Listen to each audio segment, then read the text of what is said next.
ایک بادشاہ گزرا ہے محمود غزنوی،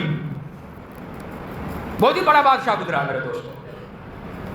ان کے دربار کے اندر ایک غلام تھا ان کا، جن کا نام تھا ایاز، اور یہ بادشاہ ان سے بہت ہی زیادہ محبت کرتا تھا،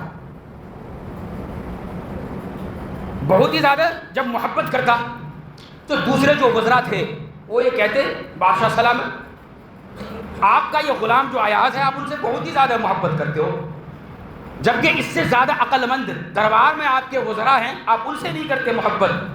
تو بادشاہ ہنس کر کے ٹال دیتے، لیکن یہ سوال بار بار وزراء کی طرف سے جب آنے لگا تو محمود غزنوی نے یہ سوچا کہ بھائی چلو اس کے سوال کا جواب مناسب وقت میں دیا جائے۔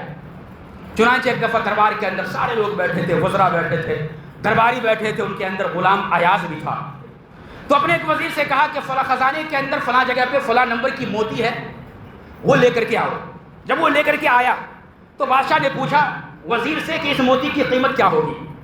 تو اس نے یہ کہا کہ اس موتی کی قیمت پورے ہندوستان میں کوئی ادا نہیں کر سکتا، انمول ہے، اس کی قیمت اتنی ہے کہ کوئی اس کو ادا ہی نہیں کر سکتا اس کی قیمت۔ کہا کیا ایسا؟ ٹھیک ہے، ایک کام کرو، اس موتی کو توڑ دو۔ تو وزیر کہنے لگا کہ بادشاہ سلامت، اس قدر قیمتی موتی ہے، اسے آپ توڑنے کو کہہ رہے ہو، یہ تو برباد ہو جائے گا، آپ کا بہت ہی بڑا نقصان ہو جائے گا، آپ اسے مت توڑیے۔ چنانچہ اس نے واپس کر دی، بادشاہ کے ہاتھ میں دے دیا۔ پھر بادشاہ نے دوسرے وزیر کو بلایا، اس سے کہا توڑنے کے لیے، اس نے بھی یہی جواب دیا جو پہلے نے دیا تھا۔ الغرض جتنے بھی لوگ بیٹھے ہوئے تھے دربار میں، باری باری کر کے سبھوں کو بلایا، سبھوں نے ایک ہی جواب دیا کہ بڑا قیمتی ہے، توڑیں گے تو آپ کا نقصان ہوگا، فالتو میں کیوں نقصان کرنا۔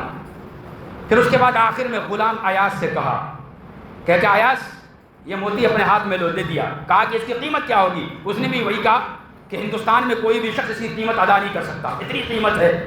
کہا کہ ٹھیک ہے، اس کو توڑ دو۔ اس نے اٹھایا، اب فوراً ہاتھ میں لے کر کے نیچے زمین پہ پٹخا اسے توڑ دیا۔ سارے درباری اور وزیر حیران ہو گئے۔ بادشاہ نے کہا کہ بھائی ہم نے سبھوں کو کہا توڑا نہیں، لیکن تم سے صرف ایک بار کہا اور تم نے توڑ دیا، وجہ کیا ہے؟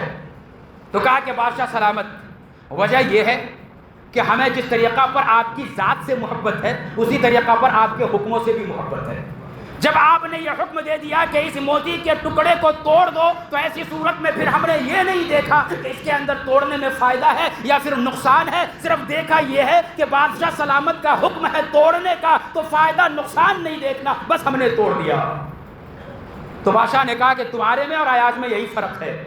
تو آج میرے دوستو، ہم مسلمانوں میں اور صحابہ کرام کی محبت میں یہی فرق ہے۔